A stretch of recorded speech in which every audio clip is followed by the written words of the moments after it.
I learned recently how grateful I am for storms.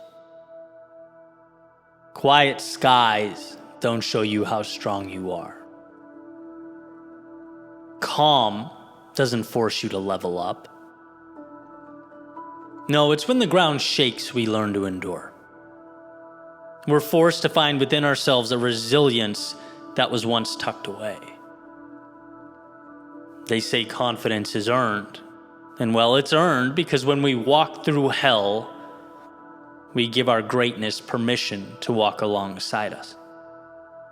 We grow in proportion to the discomfort we allow in our lives.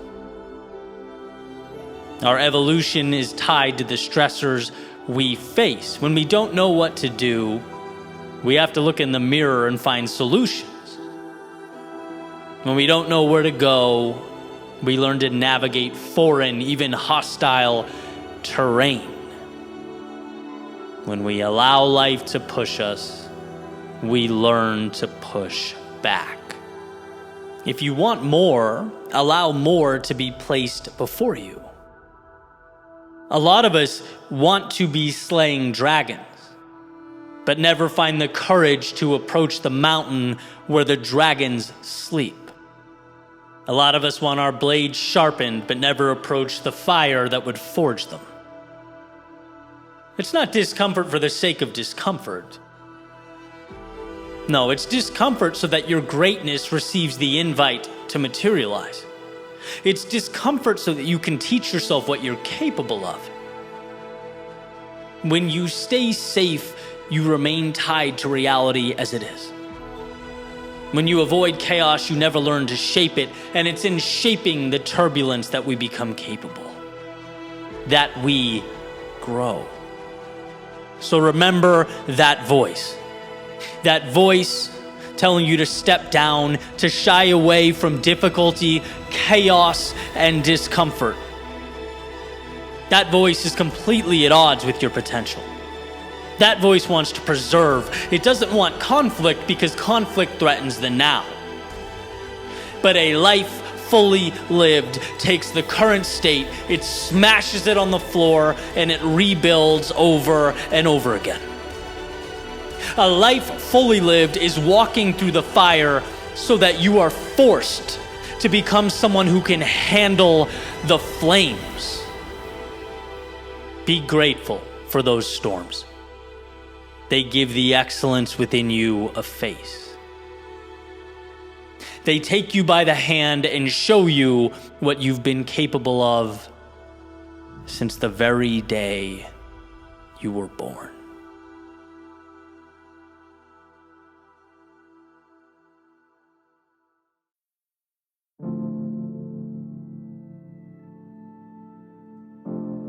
Around 2011, I hurt my left arm and had to get surgery. So for a while, I was pretty limited as far as what I could do with my upper body. And that's really when I fell in love with running. I started doing it almost every day. Sometimes those long runs outside, clear my mind, sort of reset a little bit.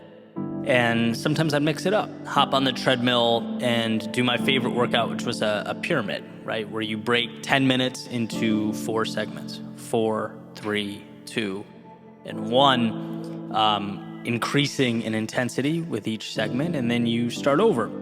And that's where this whole idea comes from. It's this treadmill workout that I want to talk about because there's a little ritual I picked up that I still implement to this day, and it was simple. At the very end of my workout or my run, I would always add 22 seconds. My lucky number twice, 2 and 2. So for example, if I told myself, the workout's going to be, 3 pyramids or 30 minutes, I would stop running at 30 minutes and 22 seconds. And if I told myself it was going to be an hour, I'd stop at 1 hour and 22 seconds. Always tacking on that 22, and I don't really remember the first time I started doing it or even why. But like so many things, that 22-second period organically became a habit. Sort of evolved to take on a life of its own and would come to symbolize for me a little challenge. The idea that the end is never really the end. And no matter how tired I was or how bad I wanted to stop, especially when you can see that finish line in reach, I could always squeeze out a little more. Like there's always something extra to give. And you could certainly go down that 22-second rabbit hole, right? Just 22 more seconds. And then you finish that and you realize you can do just 22 more and just 22 more. It's like this never-ending spotlight into how incredible we are as humans. That our stopping points almost always are constructed. Rarely is there not an extra 22 seconds or 22 somethings we can endure. And not only that, I think there's a case to be made that our growth occurs in that final push. There's a ton of value, hidden away in there. The stretching of the mind and body, the last rep that breaks down the muscle, the last few seconds of that run that force the lungs to work their hardest, exhausting that last bit of energy and focus, studying for an exam. Maybe that's where you confirm your comprehension and understanding of the subject matter. It's like when we are pushing ourselves just outside the limits we drew up, we are simultaneously expanding those limits. And so over the years, I've adopted that mentality. And I look at myself in the mirror now and I can see it. I'm not the same person I was a decade ago. Those little decisions to add on 22 seconds, they stack up, and they stack up in a unique way. Because it's not necessarily about the time. It's not the same benefit that, say, an hour every morning at the gym would bring. Obviously that would be incredibly valuable, but in a different way. I'm talking about mentally, an armor that we come to wear, an identity that gets materialized. It's how you see yourself and how you see the world. You understand how manufactured our parameters are. And I get it, we have to stop somewhere, sure. But it's an acknowledgement that those somewheres are fiction. They are arbitrary. You weren't made to exist within them, but to stretch them, to recreate them. And that's an endeavor that is always uncomfortable, but as far as I can tell, always worth it. The strength to go a little bit further than initially intended or designed is what will place you in a league of your own. And that's where I wanted to start, by bringing attention to the idea that there's always an extra 22 seconds, and you are always capable of obtaining it. That is yours. Whether you choose to see it or not, it's an option. It's always an option. Which sort of connects us to my next thought. If I know that's who I am, someone that fights for that 22 seconds, if I know that's what I'm capable of, and that's what lights me up, what about those times in my life when I had no desire to reach for the extra 22? Because sitting here, I can think of plenty. I can think of times when there was dissonance between my identity and my actions. Here's a quick story, right? This was a shift in my life and my understanding of reaching for that little bit more, right? When people ask me about my process, right? What I'm building or where I see myself in X number of years, I tell them I'm playing the long game, right? Like I'll sacrifice some short-term wins now to continue forward with a plan that I believe wholeheartedly will transform from linear to exponential, right? It's like Gary Vee's motto, you're young, you have time. And impact is not about succeeding at 34. It's about flourishing at 45 and 55 and 65 and 75. Like, that's fun to me. That's the exciting game to play. And it's methodical. The challenge is, as you're locked into this big picture plan, you have to pass a lot of shiny objects along the way. A lot of, hey, look at them over there. Maybe I should be doing that too. That worked for her. Will it work for me? Right? Sometimes you forget to trust yourself and stay the course. And so a few years ago, I felt this pressure to pivot, to adjust focus. Right? I'd been, talking with some mentors of mine who were, very successful in their individual fields and passions. And I thought, hey, you know what? It's time for me to start focusing less on the craft and more on monetizing the craft, right? The dinero side of things, which is great and it's healthy, but here's the catch. As long as you're doing it in a way that aligns with who you are. And so a few months go by, and I found myself living in this overly sized and priced condo on the beach that I was going to use to impress clients. Making products that didn't excite me, talking to people I didn't really want to be talking to, living a life that was not my own. I'd lost myself, right? My love is storytelling. It's capturing life's seemingly overlooked secrets. That's what I get excited about in the morning. That's the value I want to share with the world. And look, money is important. It's necessary. It's freedom. But for me, it can't be about the money or I lose the drive. Right? And here's the point I'm making where it all comes together. What I found is that when you're a stranger in your own body, there's almost no incentive to push for that little extra. It's like, who cares about fighting for 22 seconds? I'm so misaligned, I don't even want to be here. Right? That is the red flag. That's the indicator that it's time to adjust. Because if I'm someone who wants more, who pursues and acquires more, and I don't feel the urge to do so, it's time to change. And I broke the lease, put everything I had in a car, went on a little 3-month excursion, realigned.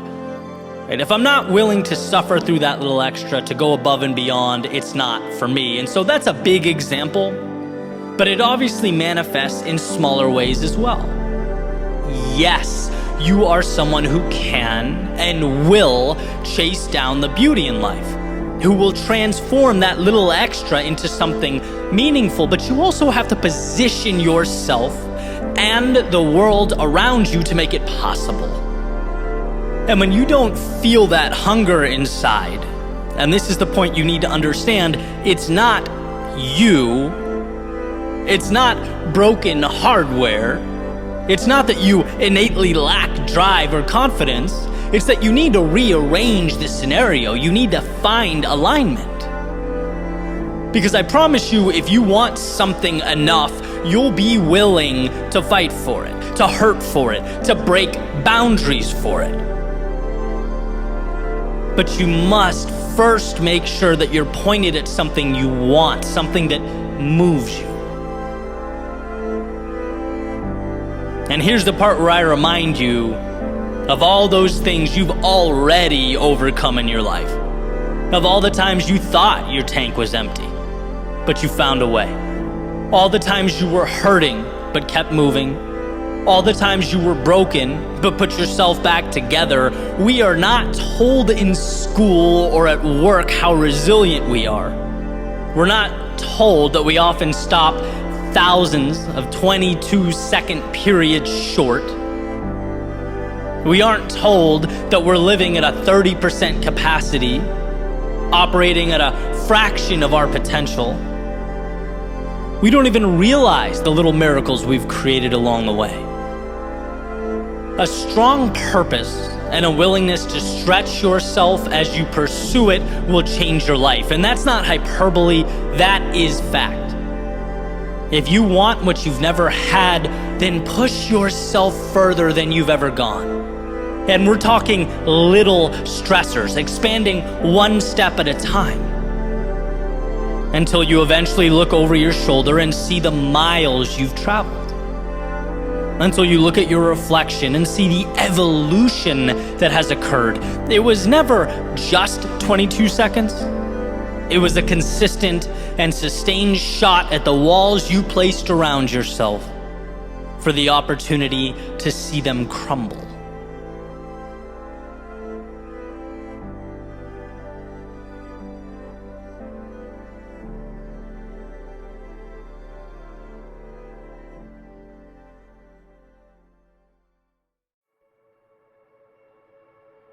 The other day, I was sitting in Miami traffic, looking out the window, and it dawned on me. How interesting that human beings haven't solved for this. Like, this is a major annoyance in a lot of people's lives. Now, we put human beings on a rocket ship. We've navigated them beyond the Earth's atmosphere. We've landed them on the moon, but still are unable to effectively get around between 4 and 7 p.m. on weekdays. It's just kind of interesting to realize. Now, there are very practical reasons for this, sure. Not to mention people studying and invested in the problem. And I think most noteworthy, I'm not even saying one is more valuable than another. This is merely a thought experiment. We get the results where we place our attention. We valued going to the moon. Because of this, humans walked on the literal moon. And we're so used to this having happened that its shock value isn't quite there, right? But for a species who 100 years ago was traveling by horse and buggy, it's pretty impressive. And I just think it's a cool reminder that where we place our focus is where we'll get our positive results. We can change everything if we place a spotlight on it. That begs the question, where are you placing your spotlight? As John Maxwell said, nobody ever went up a hill on accident. There was intentionality, which gave life to focus and action, planning, growth. We only evolve where we shine that spotlight, or as I've said in previous episodes or videos, what you water grows. I've certainly spent my fair share of time angry, annoyed by things that I've, by no coincidence, given zero effort to fixing. Now, when you do nothing to solve a problem, all you can cling to is the ability to complain about it. If you're not putting energy and resources there, you most likely won't win. Some of the best advice I got from a friend a few years back was to highlight the things that matter to you and measure them, because this allows you to be aware, to be intentional with your action. It's deciding which handful of things are going to be your quote-unquote moon landing, and then watching over them like they are precious. Let's say a goal of yours is to increase your net worth. If you're looking at your bank account every day, you're much more likely to make better monetary decisions than someone who keeps their finances in the dark because they hate thinking about it. There are deliberate actions that must take place to bring about that change. When I look at, say, YouTube, I tend to know a substantial amount about my metrics, because I really care about the channel and its growth and its impact. I watch it and I monitor it. Things dip, I need to know why. If they took a sudden upswing and they're great, I need to know why. If success on a platform is my metaphorical moon landing, I'm locked into every up and down. I have to understand what's going on so I can make the necessary adjustments to grow. And then when the growth happens after time has elapsed, I can think, in my own little world, that was space travel. I was driving that metaphorical horse and buggy not all that long ago. But I stayed locked in. And this may seem simple, and it is. But for what it's worth, my biggest breakthroughs always tend to be. I've exhausted a lot of energy, and in some cases even paid a decent amount of money to learn the simple things. nothing is that complicated. We just think it is. Which is why we do nothing and then complain about the delta between the real and the ideal. But I'm here to tell you that if you decide on a few things that matter to you, and then measure their progress, allocate the energy to moving along with them, where you'll be in months or years from now will astound you. It will be breathtaking. But you have to be willing to peel back the curtain and immerse yourself in it. Prove to yourself that sure, it might feel big and complex, but once you give something that time and attention, it becomes clear pretty quickly how simple it all is. What's one thing you can do every day in each meaningful category in your life that will get you closer to where you want to be? If you watch over that process and you adjust along the way, the amount of opportunity available, the amount of change you'll create is unbelievable. And someday, to others on the outside looking in, your progress will seem out of this world, larger than life. It will appear a moon landing. But you'll know it wasn't the miraculous, it was just a simple decision to give it time and attention. You watered it, and so it grew.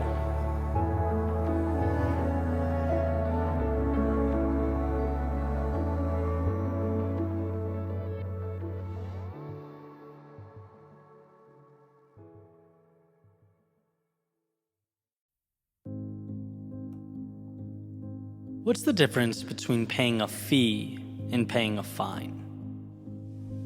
The answer to this question may not be as small or insignificant as we're inclined to believe. I recently picked up the book, The Psychology of Money by Morgan Housel. It lays out some valuable concepts and ideas about investing and managing our finances, growing our wealth. But there's one idea that I wanted to share because, yeah, from an investing standpoint, it's important, critical even, but it's relevant to so much more. And I think an understanding of it will help us in many aspects of life. So first, let's start with the financial piece, and then we'll sort of grow the metaphor, right? Because Housel talks about how we should look at investing in the market. And one of the hardest things for us to deal with is the market's volatility.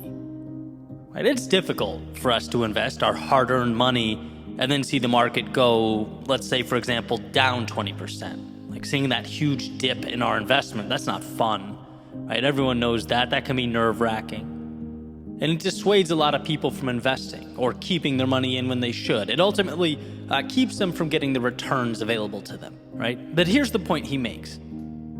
He says those people who see that volatility as a fee and not a fine are more inclined to win in the long term. Understanding that market returns are never free, they demand a price.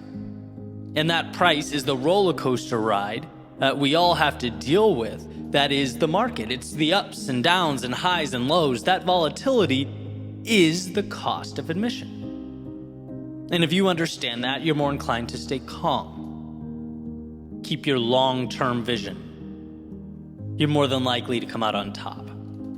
On the other hand, if when that turbulence arrives, the sudden crashes, the ups and downs, and you see it as a fine, as this terrible thing that's happening to you, a punishment, you're more likely to act emotionally, to be reactive and make decisions that aren't in your best interest. To drive the point home, he mentions Disneyland, for example. The fee is $100. And people will gladly pay that fee because, they get that great experience with their family, their kids that they'll have for the rest of their lives.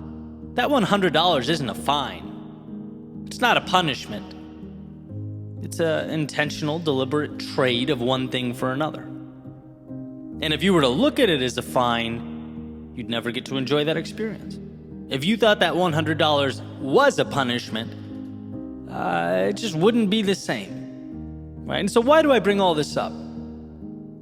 Because I'm a firm believer that the best things in life all come with that price.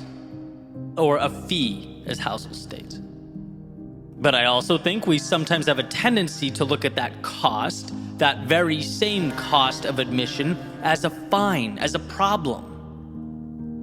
When really, no, it's just trading some turbulence now for a reward a little bit down the road. Sometimes the right thing is the hard thing, the uncomfortable thing. With dividends, it will pay so long as we understand that it's opening the door to something greater. Leaving a situation you know is not good for you hurts, right? We've all been there. We all know this in some capacity. But it's not a punishment or even a bad thing, right? That discomfort associated with walking away is a fee that will enable you to live a more aligned life in the very near future. Or let's say you're building something meaningful, something you care deeply about, but it's just you and the idea. There is no validation, certainly no external reward, not yet, and continuing forward in those moments is hard. It's taxing, emotionally draining even. But this feeling, again, isn't a punishment. It's not a fine. It's the fee. It's the cost of admission to bring something into life that wasn't there. Life's greatest moments are expensive. It's just, are you going to pay the fee to bring it about, or the cost of regret at a different time? And you get the point, right? You can take this and apply it to so many things. Falling down, criticism, feeling lost, having to start from the bottom. These things are not fines, they are fees. They are price tags.